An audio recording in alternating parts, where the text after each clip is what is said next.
selling a home has changed forever because there is a loophole that many listing agents are really kind of taking advantage of, and many agents are making more money now than they were prior to the NAR lawsuit. The National Association of Realtors liable for artificially inflating commissions. This video is going to show you a real life story of one of my viewers that had this happen to, and I want to educate you so this does not happen to you when you go to sell your home. So a viewer reached out to me and asked me if this was a normal situation. His listing agreement stated that he was supposed to pay 5.5% to the listing agent, and out of that, 2.5% would be paid to the buyer's agent when they brought an offer. So he actually did go under contract, but here's the thing, is that the buyer did not have an agent. The seller knew the buyer personally. It was a friend of a friend, and the buyer said, hey, I want to come see your house. So the seller opened the door for the buyer. The buyer came into the house.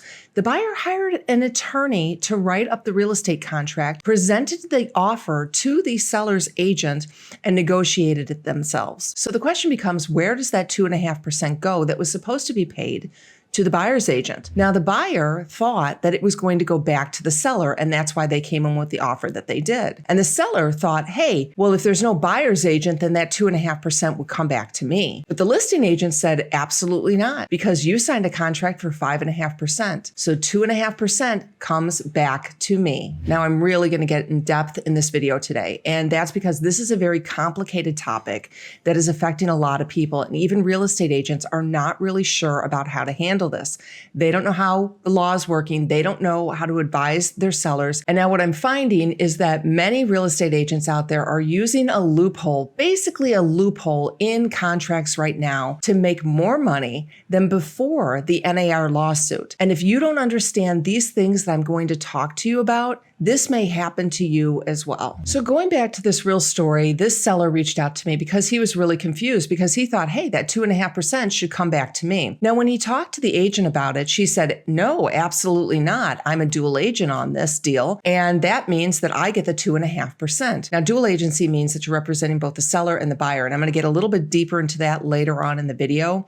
But the reality is that they weren't represented by her. They hired their own attorney to write up the contract. In addition, the selling agent said that it's actually illegal for a buyer to represent themselves in a real estate transaction. Now, that is completely not true anywhere that I have found. You absolutely are allowed to represent yourself in a real estate transaction. So when he reached out to me, he had already sort of asked her about it, and she came back and said, this is legal, this is fine. Yes, and I'm due that 2.5%. That's why he reached out to me. And so I said, okay, here's the first thing I'm always going to tell any of you out there who are having a question or an issue or a problem with your agent. The first step is to go back and have an honest conversation with the agent. I am telling you, any questions you can ask me, you should absolutely be asking your agent. And if you don't understand the answers, you need to keep pushing until you do understand the answers. Because I get so many people who reach out to me to say, why is my home not selling? My pictures don't look good. Is this normal? And always I'm saying,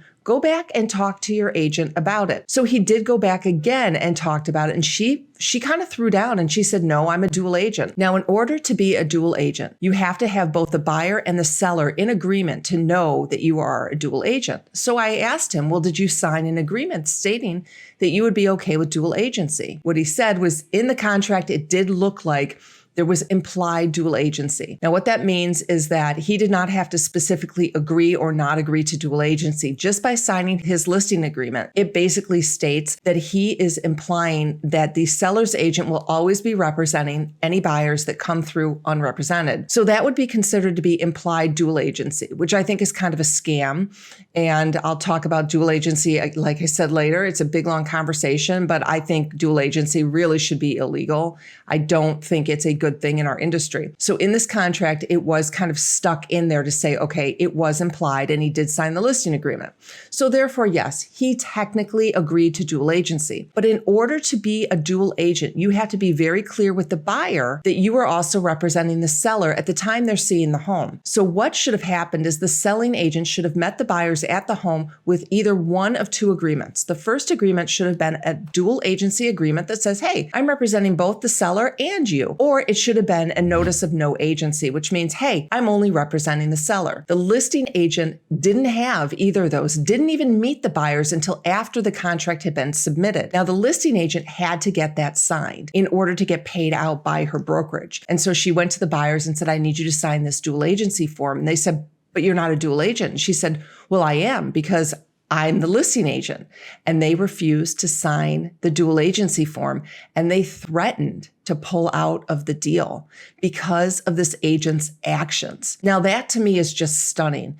Whenever there's an issue with agents or commission, the agents need to back off and let the whole deal work itself out without any type of stress that there's any issue going on with the agents.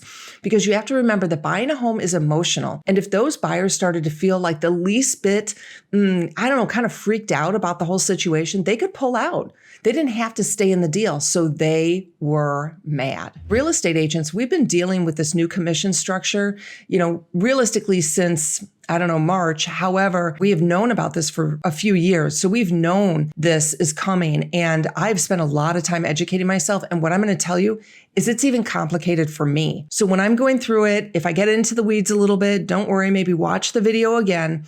But I am telling you, you need to understand this, and you need to understand your contract so you don't get scammed, because there are so many bad real estate agents out there. I hate to say that. The barrier to entry is so low in this industry. If the brokerage that these agents are with are not educating them on this new lawsuit, they don't know. They truly do not know. So you need to make sure you are an educated consumer, to make sure you are not being taken advantage of, and to make sure that you are not being scammed. And I also know I'm going to get probably a lot of hate from real estate agents that like this loophole. There are many agents who feel like this is totally fine. And I have agents from across the country that I talk to on a daily basis. And I did get a little bit of insight into this situation. Our listing agreements say total commission. Then how much they agree to possibly pay a buyer's agent. If they are not represented, then the list agent would still get the total. What's wrong with taking both sides of the commission for doing twice the work? We'll get into that one. Why would brokerages decouple anything that they haven't been lawfully ordered to decouple? The DOJ and consumer groups may have that intent, but it's not been made policy. Always had that option. Don't judge people for playing within the rules of the game. So as you can see, these are agents who say, hey,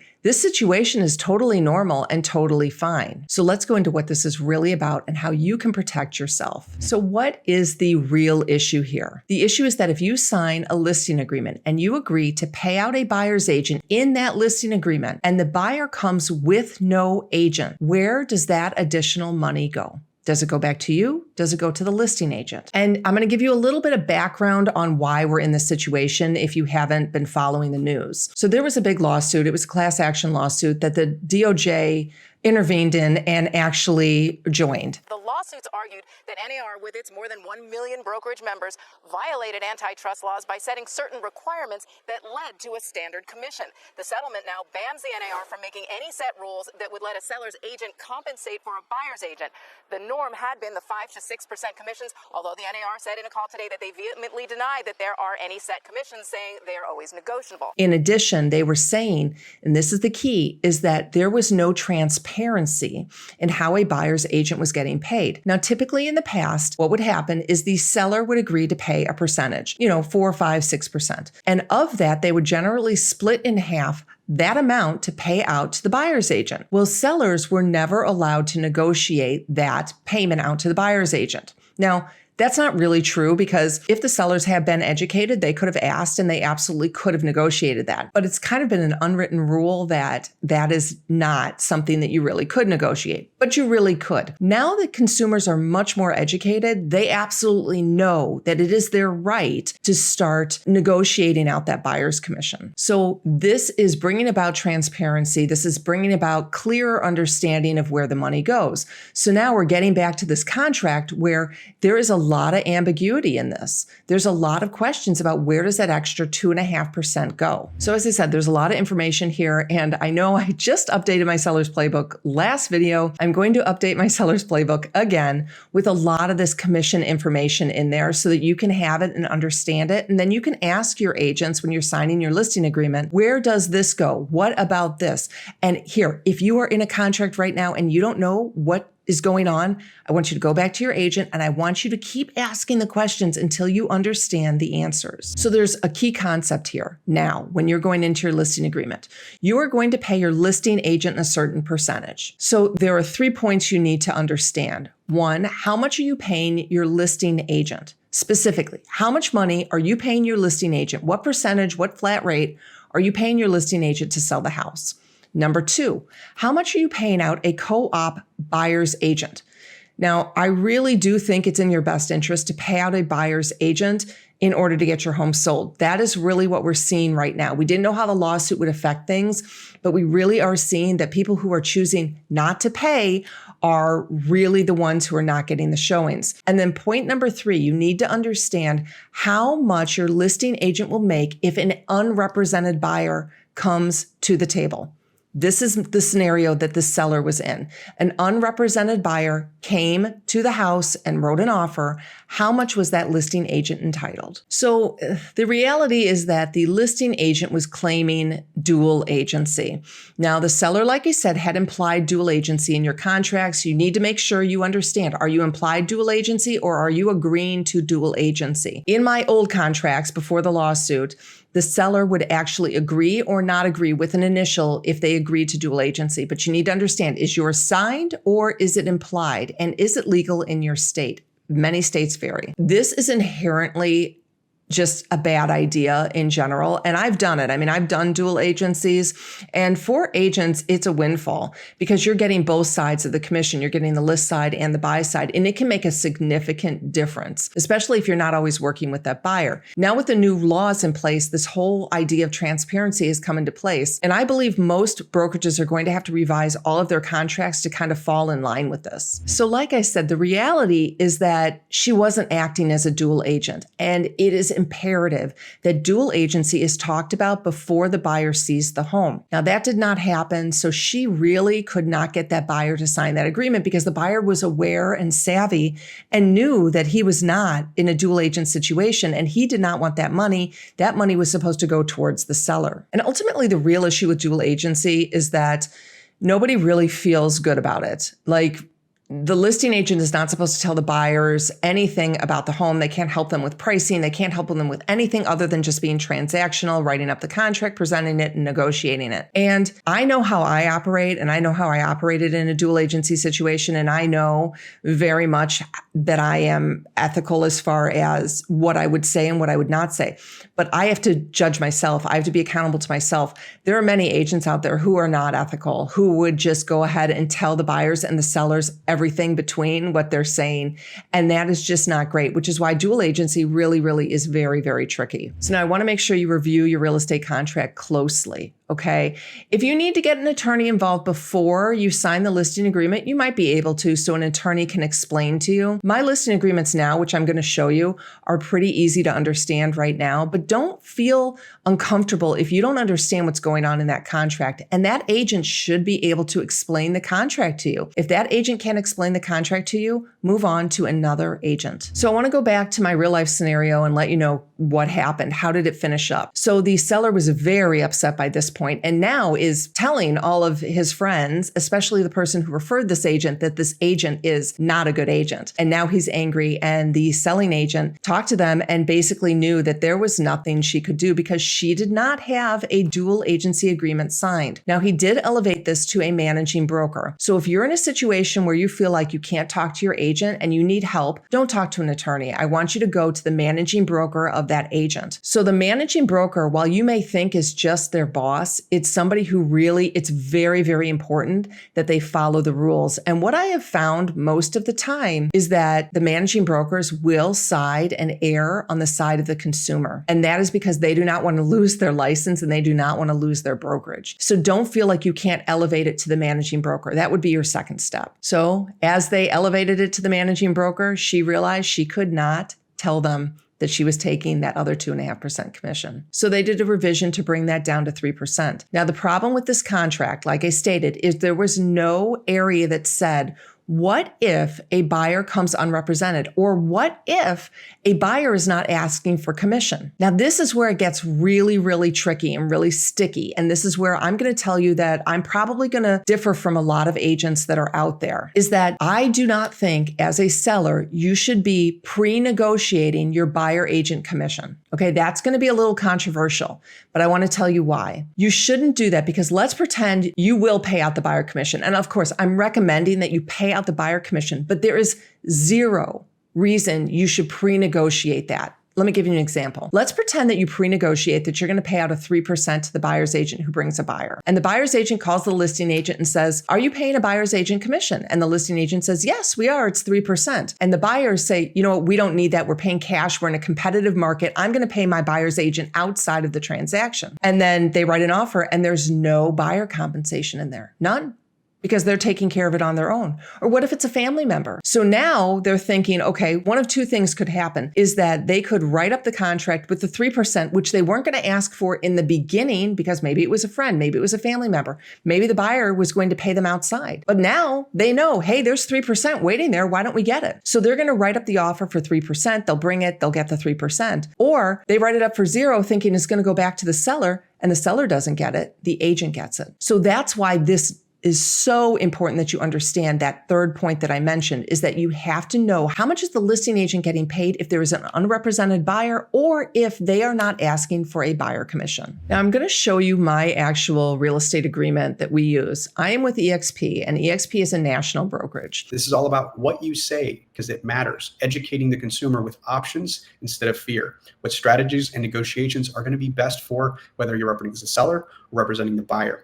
And have empathy and grace as we go through this transition. I know there's still some pretty big pain points where the other side may not be willing to entertain what you're saying. The goal is to get the property for the consumer. So if in any way the agent on the other side is being difficult, don't get in the way of the transaction. Reach out to your broker team. We'll jump in and help you get all the documents the way they need to be. I'm not aware of really what a lot of the other brokerages are doing. If they're smaller brokerages, they're not national, their real estate contracts probably don't look like this. EXP is one of the only brokerages in the whole country that has done what the DOJ has said, which is decouple the listing payment from the buyer payment.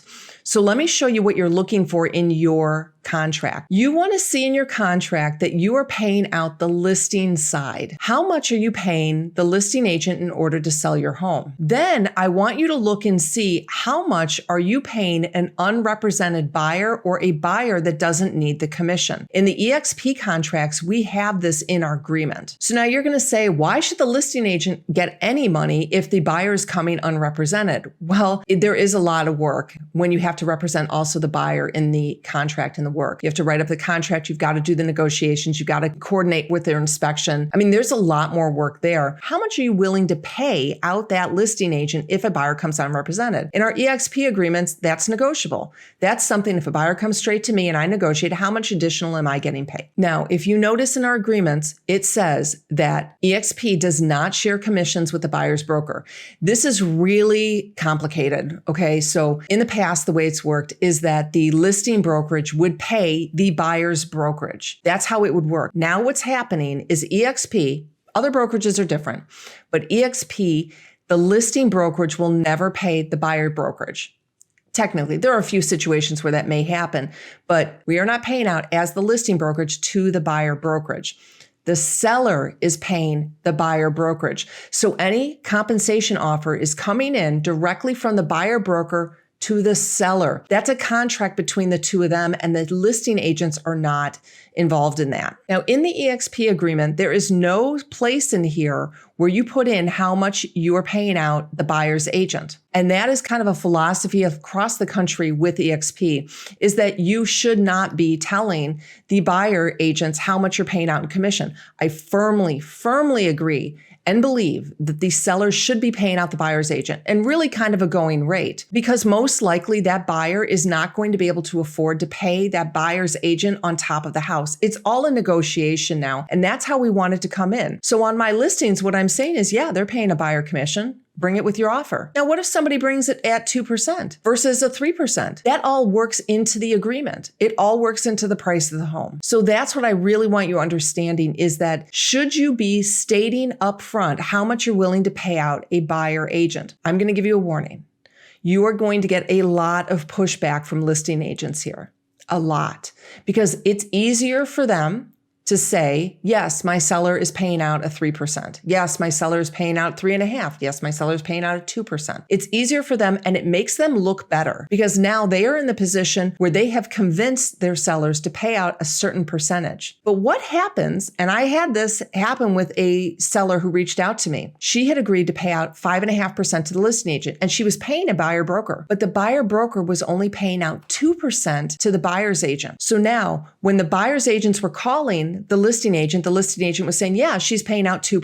2% was not the going rate. So now the buyers are saying, well, we don't want to go to that house because we're going to have to cover an additional percentage to pay our buyer agent. So that's the problem is because the 2% was not a going rate, but the listing agent was able to get a 3.5% on the list side. So you have to really, really understand what you're talking about. I know I've gone deep in the weeds and I hate doing that. I mean, if you are still here watching this video, please, I'm telling you, I've got so much content. I want to make sure that you subscribe to this because this is the type of stuff that I'm talking about all day long. So as you can see, this is a little complicated with our contract, but the EXP contract is very, very simple. We have opened it up for any brokerage basically to steal it. It is all open source. Anybody else is allowed to use it. Now, there are some brokerages that have followed suit. And also, I believe California is also doing this as well. So it's really up to you to understand what is the brokerage that you're using, what is their contract. We refer agents everywhere in the country. I mean, we've referred out thousands of agents to our viewers,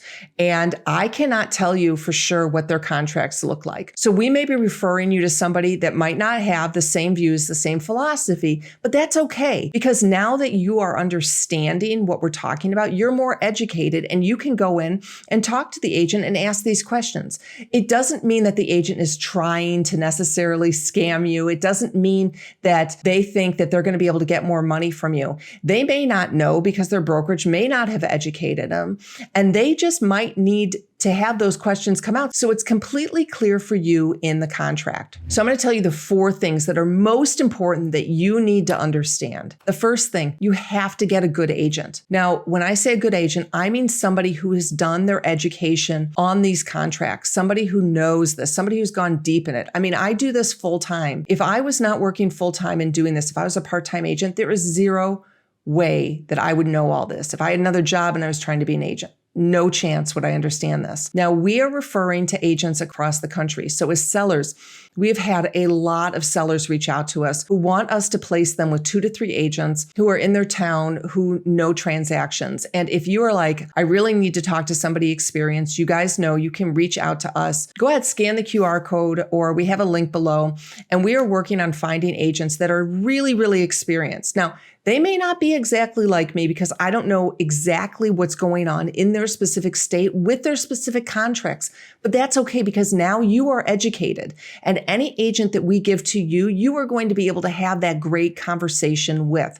We know what makes great agents, and now you are educated enough to negotiate that contract yourself. So number 2, you need to review your contract. You have to know what's inside of it. You have to understand it. Number 3, communication with your agent. I mean, if you do not understand what is in your contract, you keep going back to the agent until you do. You have an open, honest, professional conversation with that agent. And if the agent is getting a little emotional about it, it's time to elevate it to the managing broker. And finally, 4th, you can elevate it to the managing broker if you are not sure of what's in the contract. If you're not sure if the agent is being all on the up and up, maybe the agent isn't super educated, that is your first place to go. Go talk to that managing broker. So I know there was so much in the weeds in this video, and I know this wasn't necessarily a lot of fun listening. However, there's a lot of great information. I want you to save this one. I also have another video that I want you to watch after this one.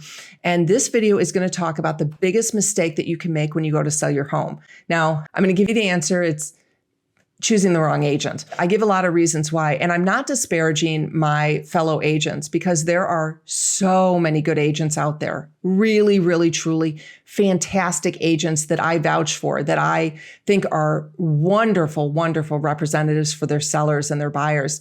However, you have to be very careful of the agents who are not doing their education all the time, the agents who are not working full time. Those are the ones who just aren't going to be able to educate you and guide you. So I want to make sure you go and watch the video on the biggest mistake that you can make when you sell your home.